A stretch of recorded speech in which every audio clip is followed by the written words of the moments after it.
चला आपल्याला अंड्याची चटणी बनवायची आहे। त्यासाठी मी लसणाची पात आणि कांद्याची पात घेणार आहे। लसणाची पात तेवढी बस झाली आणि घेणार आहे कांद्याची पात।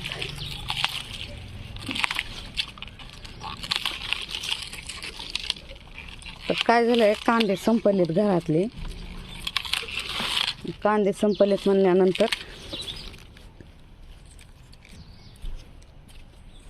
आपण कांद्याची पातच घेऊन करावी म्हणून। जर असं अडचणीला एखाद्या वेळेस कांदा चुकतो ना, अडचणीला एखाद्या वेळेस जर नसेल ना, तर असं आपण लावल्याला उपयोगाला येते आपल्या। तर छानपैकी अशी कांद्याची पात घ्यायची आहे आपल्याला।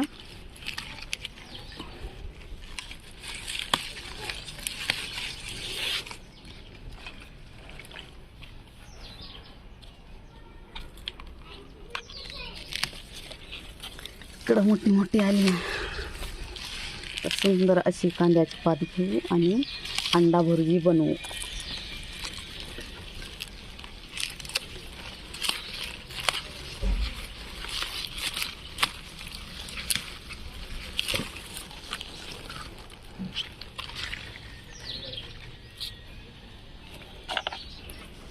तर छानपैकी कांद्याची पात मस्तपैकी। हिरव्या मिरच्या पण घ्यायच्या आहेत। कांद्याची पात बस झाली आता।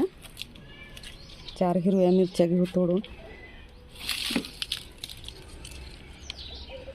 खूप छान अशा हिरव्या मिरच्या पण लागलेल्या आहेत। आता हे पण लाल होते, आता त्यासाठी आपण काढून घेऊ याला मिरच्यांना पण।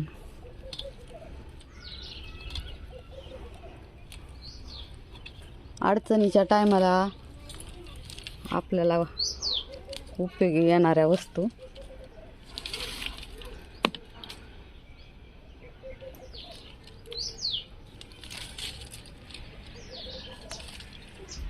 तर सुंदरपैकी असा लाल मिरच्या पण आपण तोडून घेतलेल्या आहेत। लाल मिरच्याचा ठेसा भारी होतो एकदम। यामध्ये शेंगदाणे, लसूण टाकायचा, शेंगदाणे टाकायचे आणि टाकायचं टमाटर, पिकलेले टमाटे। आंबस एवढी भारी होते ना चटणी, मस्तपैकी अशी।